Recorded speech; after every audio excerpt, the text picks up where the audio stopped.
Charles Dickens की Oliver twist एक शक्तिशाली सामाजिक उपन्यास है जो एक युवा अनाथ लड़के की कहानी को प्रस्तुत करता है जो विभिन्न प्रकार की जटिलताओं और क्रूरताओं का सामना करते हुए अपने जीवन को आकार देता है। इस कृति में उस समय के अंग्रेजी समाज की विसंगतियों का गहरा चित्रण किया गया है।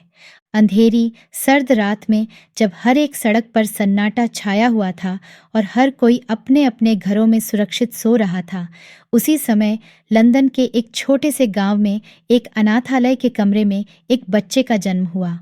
ओलिवर ट्विस्ट, यही नाम था उस नवजात शिशु का जिसे उसकी माँ ने अपनी आखिरी सांसों में देखा और फिर हमेशा के लिए अलविदा कह दिया।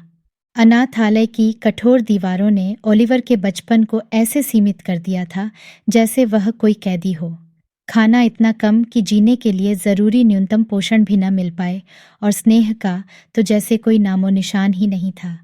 इसी क्रूर वातावरण में पला बड़ा ओलिवर, जिसने कभी प्यार और देखभाल की गर्माहट महसूस नहीं की थी।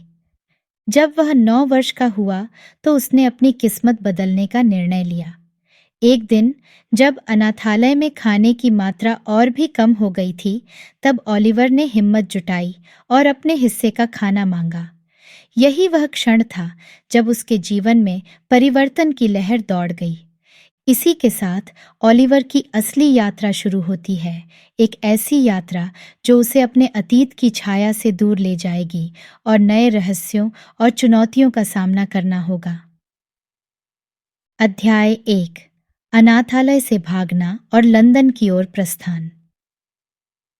ओलिवर ने अपने हिस्से का खाना मांगने के बाद अनाथालय के प्रबंधकों ने उसे और भी कठोरता से देखा। उनकी नज़रों में वह केवल एक विद्रोही बच्चा था जिसे सबक सिखाने की ज़रूरत थी, लेकिन ओलिवर के लिए यह जीवन और मृत्यु का सवाल था। उसके लिए यह भूख और स्वतंत्रता के बीच का चयन था। एक दिन जब अनाथालय में बच्चों को काम पर लगाया गया, ओलिवर ने अपने लिए एक अवसर देखा। उसने धीरे धीरे और चुपचाप अनाथालय के पिछवाड़े में जमा किए गए कचरे के ढेर के पास अपना रास्ता बनाया, जहां वह जानता था कि कोई निगरानी नहीं कर रहा है। उसने एक छोटी सी खिड़की को खोला जो बमुश्किल उसके शरीर को बाहर निकलने दे सकती थी, और एक साहसी कदम उठाते हुए वह बाहर की ओर कूद पड़ा। बाहर की दुनिया ओलिवर के लिए नई और डरावनी थी। वह पहली बार अनाथालय की चारदीवारी से बाहर निकला था। उसने अपने पैरों को जमीन पर मजबूती से टिकाया और बिना पीछे मुड़े चल पड़ा। उसका मन डर से भरा हुआ था, लेकिन उसकी आंखों में एक नई उम्मीद की चमक थी। ओलिवर ने सड़कों पर चलते हुए कई दिन और रातें बिताईं। वह भूखा था और थका हुआ था, लेकिन उसने अपने कदमों को नहीं रोका। उसका लक्ष्य स्पष्ट था, लंदन पहुंचना, जहां उसने सुना था कि वहां अवसरों की भरमार होती है। जब वह लंदन की सीमा पर पहुंचा तो उसने देखा कि यह शहर उसकी कल्पना से कहीं बड़ा और ज्यादा जटिल था। उसने अपने आप को उस विशाल शहर के हवाले कर दिया, जहां हजारों लोग अपनी अपनी दिनचर्या में व्यस्त थे। अध्याय 2, फैगिन और उसके गिरोह से मिलना। लंदन की व्यस्त सड़कों पर ओलिवर अपनी थकान और भूख को लेकर भटक रहा था। शहर का जीवन उसके लिए नया और अजनबी था। जैसे ही उसने शहर की गलियों में प्रवेश किया, उसे महसूस हुआ कि यहाँ का हर चेहरा उसे अजीब लग रहा था। इसी दौरान एक छोटा लड़का, जिसका नाम जैक डॉकिंस था, लेकिन जिसे सभी एड आर्टफुल डॉजर के नाम से जानते थे, ओलिवर से टकराया। डॉजर ने ओलिवर की दयनीय स्थिति को देखते हुए उसे खाना और आश्रय का प्रस्ताव दिया। ओलिवर, जो कि बेहद थका हुआ और भूखा था, ने इस प्रस्ताव को स्वीकार कर लिया।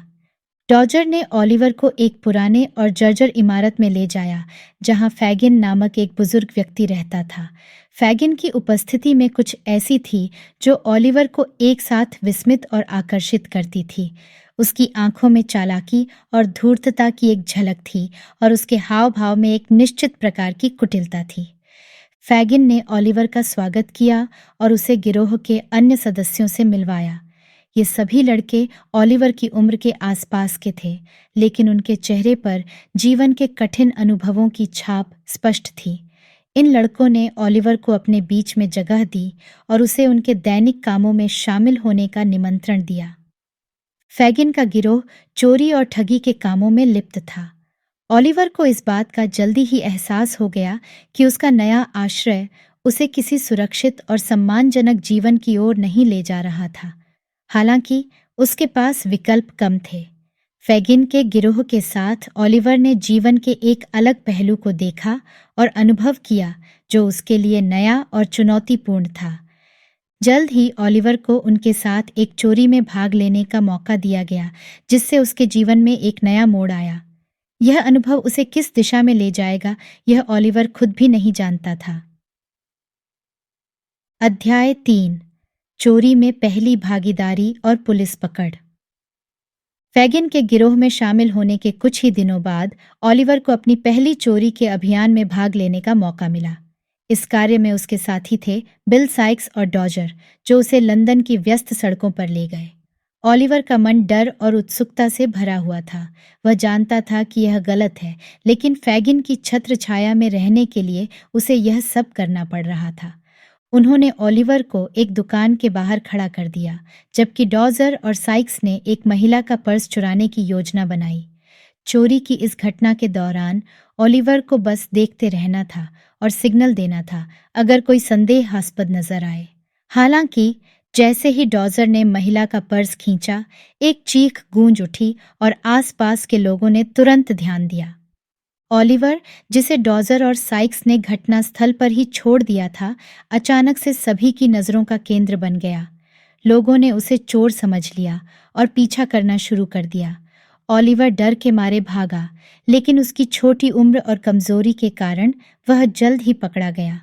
पुलिस ने ओलिवर को हिरासत में ले लिया और उसे थाने ले जाया गया। उसकी आंखों में आंसू थे और वह अपनी स्थिति को समझने की कोशिश कर रहा था।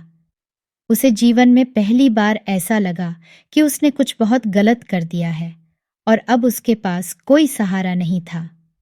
हालांकि जब उसे न्यायाधीश के सामने पेश किया गया, तो घटना के दौरान मौजूद एक व्यक्ति ने ओलिवर के पक्ष में गवाही दी। इस व्यक्ति ने बताया कि ओलिवर ने चोरी नहीं की थी और वह इस घटना में अनजाने में शामिल हो गया था। इस गवाही के आधार पर ओलिवर को निर्दोष साबित किया गया और उसे रिहा कर दिया गया। ओलिवर की रिहाई के बाद उसे एक दयालु व्यक्ति मिस्टर ब्राउनलो ने अपने घर ले जाने का प्रस्ताव दिया। मिस्टर ब्राउनलो की करुणा और स्नेह ने ओलिवर को एक नई आशा दी और उसे लगा कि शायद अब उसके जीवन का एक नया अध्याय शुरू हो सकता है। अध्याय 4। ब्राउनलो के घर में रहना और एक नई शुरुआत। मिस्टर ब्राउनलो, जो ओलिवर के मामले में गवाही देने वाले व्यक्ति का मित्र था, ने ओलिवर को अपने घर में आश्रय दिया। यह घर लंदन के एक सम्मानजनक इलाके में स्थित था और यहाँ का वातावरण ओलिवर के पहले के जीवन से काफी अलग था। मिस्टर ब्राउनलो का घर गर्मजोशी और स्नेह से भरा हुआ था, जो ओलिवर के लिए एक नई और अज्ञात भावना थी। मिस्टर ब्राउनलो एक विद्वान और कला प्रेमी व्यक्ति थे। उन्होंने ओलिवर को पढ़ाई और लेखन में मार्गदर्शन किया। ओलिवर ने जल्दी ही पढ़ना और लिखना सीख लिया और उसे इन कार्यों में गहरी रुचि महसूस हुई। मिस्टर ब्राउनलो ने उसे विभिन्न विषयों पर पुस्तकें पढ़ने के लिए दी, जिससे ओलिवर का ज्ञान विस्तारित हुआ। इस दौरान ओलिवर ने मिस्टर ब्राउनलो की भतीजी रोज के साथ भी गहरी दोस्ती की। रोज एक दयालु और समझदार युवती थी, जिसने ओलिवर को जीवन की बारीकियों को समझने में मदद की। उनकी मित्रता ने ओलिवर को एक सुरक्षित और प्यार भरा माहौल दिया, जिसकी उसे हमेशा से जरूरत थी। हालांकि ओलिवर का अतीत उसे इतनी आसानी से छोड़ने वाला नहीं था। फैगिन और उसका गिरोह अभी भी ओलिवर की खोज में थे, क्योंकि उन्हें डर था कि ओलिवर उनके गिरोह के राज खोल सकता है। इसलिए उन्होंने ओलिवर को वापस पाने के लिए एक योजना बनाई। एक दिन जब ओलिवर बाजार में मिस्टर ब्राउनलो के लिए कुछ सामान लाने गया था, तब फैगिन के गिरोह के सदस्यों ने उसे घेर लिया। बिल साइक्स और नैन्सी, जो गिरोह के पुराने सदस्य थे, ने ओलिवर को जबरदस्ती एक गाड़ी में डाला और उसे वापस फैगिन के पास ले गए। इस प्रकार ओलिवर की नई और सुखद जिंदगी एक झटके में बदल गई और वह फिर से उस डरावने और अनिश्चित भविष्य का सामना करने लगा, जिससे वह एक बार निकल चुका था। अध्याय 5 फैगिन द्वारा फिर से अपहरण। जब ओलिवर को फैगिन के अड्डे पर वापस लाया गया तो उसे बहुत ही खराब स्थिति में रखा गया। उसके दोस्त और सहयोगी मिस्टर ब्राउनलो और रोज की स्नेहशीलता और दया के बाद फैगिन की दुनिया ओलिवर के लिए और भी अधिक डरावनी और असहनीय प्रतीत हुई। फैगिन और बिल साइक्स ने ओलिवर को चेतावनी दी कि अगर वह कोई भी प्रयास करेगा भागने का तो उसके परिणाम बहुत ही गंभीर होंगे। फैगिन ने ओलिवर को अपने गिरोह के साथ और अधिक गहराई से शामिल करने की योजना बनाई। उसने सोचा कि ओलिवर की मासूम उपस्थिति और आकर्षण का उपयोग करके वे बड़ी और जोखिम भरी चोरियों को अंजाम दे सकते हैं। हालांकि नैन्सी, जो गिरोह की एक सदस्य थी और जिसने ओलिवर का अपहरण में भाग लिया था, उसे ओलिवर के प्रति सहानुभूति महसूस होने लगी थी। नैन्सी ने धीरे धीरे ओलिवर के प्रति अपनी भावनाओं को महसूस किया और उसके साथ जो व्यवहार किया जा रहा था उससे वह दुखी थी। उसने गुप्त रूप से ओलिवर की मदद करने का निश्चय किया। एक रात जब फैगिन और साइक्स सो रहे थे, नैन्सी ने ओलिवर को उसकी कोठरी से बाहर निकाला और उसे भागने में मदद की। हालांकि उनका यह प्रयास विफल रहा। बिल साइक्स को जल्द ही इसकी भनक लग गई और उसने नैन्सी और ओलिवर का पीछा किया। एक तनावपूर्ण पल के दौरान साइक्स ने नैन्सी को पकड़ लिया और ओलिवर को फिर से बंदी बना लिया। नैन्सी की वजह से ओलिवर को थोड़ी राहत मिली थी, लेकिन अब वह फिर से फैगिन की क्रूरता का सामना करने जा रहा था। नैन्सी के प्रति उसकी सहानुभूति और उसके प्रयासों के बावजूद ओलिवर की स्थिति अब और भी जटिल और खतरनाक हो गई थी। नैन्सी की सहायता ने उसे एक नई उम्मीद दी थी, लेकिन अब वह उम्मीद फिर से छिन गई थी। अध्याय 6 साइक्स के साथ अनिच्छुक साझेदारी। ओलिवर की पुनः बंदी बनाए जाने के बाद फैगिन ने उसे बिल साइक्स के हाथों में सौंप दिया। साइक्स, जो गिरोह का सबसे क्रूर और भयानक सदस्य था, ने ओलिवर को अपने साथ एक बड़ी चोरी के लिए ले जाने का निश्चय किया। यह चोरी एक धनी व्यापारी के घर में की जानी थी और ओलिवर का काम था एक छोटी खिड़की से घर के अंदर प्रवेश करना और दरवाजा खोलना। ओलिवर को इस योजना के लिए मजबूर किया गया था और उसके मन में भय और विरोध के भाव थे। साइक्स ने उसे धमकी दी कि अगर उसने अधिकारियों को कुछ भी बताया तो उसे और नैन्सी को गंभीर परिणाम भुगतने पड़ेंगे। ओलिवर, जो नैन्सी की मदद के लिए कृतज्ञ था, ने निराशा और डर के साथ इस योजना में भाग लेने का निर्णय लिया। चोरी की रात साइक्स और ओलिवर ने निर्धारित स्थल पर पहुंचकर अपनी योजना को अंजाम देना शुरू किया। ओलिवर ने डरते डरते खिड़की से अंदर प्रवेश किया और दरवाजा खोलने का प्रयास किया। हालांकि उसके प्रवेश करते ही घर का सुरक्षा अलार्म बज उठा। यह सुनकर साइक्स ने तुरंत भागने का निर्णय लिया और ओलिवर को वहीं छोड़ दिया। अलार्म की आवाज से घर के मालिक जाग गए और ओलिवर को पकड़ लिया। ओलिवर, जो पहले ही घबराया हुआ था, ने उनसे माफी मांगी और सच्चाई बताने का निश्चय किया। उसने उन्हें साइक्स और फैगिन के बारे में सब कुछ बता दिया और यह भी कि कैसे उसे इस जीवन में जबरदस्ती धकेला गया था। घर के मालिक, जो ओलिवर की कहानी से द्रवित हो गए, ने उसे पुलिस के हवाले करने के बजाय उसकी मदद करने का निश्चय किया। उन्होंने ओलिवर को उसके संघर्ष में सहायता प्रदान करने का वचन दिया और उसे सुरक्षित स्थल पर ले जाने का इंतजाम किया। इस घटना ने ओलिवर के जीवन में एक नई दिशा प्रदान की, जिससे उसे फिर से आशा की किरण दिखाई दी। नैन्सी का संघर्ष और उसका अंत ओलिवर की यात्रा के अगले चरणों को निर्धारित करेगा। अध्याय 7 नैन्सी का संघर्ष और उसका अंत। नैन्सी, जो पहले ही ओलिवर के प्रति दया और सहानुभूति दिखा चुकी थी, ने अब और भी जोखिम भरा कदम उठाने का निश्चय किया। उसने महसूस किया कि ओलिवर के लिए उसकी भावनाएं उसे फैगिन और साइक्स के चंगुल से मुक्त करने के लिए प्रेरित कर रही थीं। नैन्सी ने योजना बनाई कि वह मिस्टर ब्राउनलो से मिलेगी और ओलिवर के बारे में सब कुछ बता देगी, ताकि उसे एक सुरक्षित स्थान पर ले जाया जा सके। एक रात नैन्सी चुपके से फैगिन के अड्डे से निकली और मिस्टर ब्राउनलो से मिलने के लिए गई। उसने उन्हें फैगिन के गिरोह की सभी योजनाओं के बारे में बताया और ओलिवर के लिए मदद मांगी। मिस्टर ब्राउनलो, जो पहले से ही ओलिवर के प्रति एक गहरी संवेदना रखते थे, ने नैन्सी की बातों को गंभीरता से लिया और उसे हर संभव मदद का आश्वासन दिया। हालांकि नैन्सी का यह कदम उसके लिए घातक सिद्ध हुआ। बिल साइक्स को जल्द ही नैन्सी के इस कृत्य की भनक लग गई और उसने उस पर विश्वासघात का आरोप लगाया। साइक्स, जो क्रोध और विश्वासघात की भावना से अंधा हो गया था, ने एक रात को नैन्सी की बेरहमी से हत्या कर दी। यह घटना गिरोह के अन्य सदस्यों और उसके आसपास के लोगों के लिए एक चेतावनी थी कि विश्वासघात की कीमत मौत है। नैन्सी की मौत ने ओलिवर के जीवन में और भी अधिक दुख और संघर्ष की स्थिति उत्पन्न की। वह नैन्सी की सहायता और उसके प्रति दिखाई गई दया को कभी नहीं भूल सकता था। नैन्सी की मृत्यु ने ओलिवर को यह भी दिखाया कि उसे इस क्रूर दुनिया से किसी भी कीमत पर बचना होगा। नैन्सी की बलिदानी मौत ने न केवल ओलिवर को प्रभावित किया, बल्कि मिस्टर ब्राउनलो और अन्य लोगों को भी इस अपराधी दुनिया के खिलाफ कदम उठाने के लिए प्रेरित किया। यह घटना उन्हें ओलिवर को बचाने और फैगिन के गिरोह को न्याय के कटघरे में लाने की दिशा में और भी अधिक प्रेरित करती है। अध्याय 8। ओलिवर का परिवार की खोज और सच्चाई का पता चलना। नैन्सी की मौत के बाद मिस्टर ब्राउनलो और उनके मित्र मिस्टर ग्रिमविग ने ओलिवर को फैगिन के चंगुल से छुड़ाने के लिए और उसके परिवार के बारे में सच्चाई जानने के लिए एक ठोस योजना बनाई। उन्होंने ओलिवर की पृष्ठभूमि की गहन जांच पड़ताल शुरू की, जिसमें कई अनसुलझे रहस्य सामने आए। मिस्टर ब्राउनलो ने खोजी कार्यों में मदद के लिए एक निजी जासूस की सेवाएं लीं।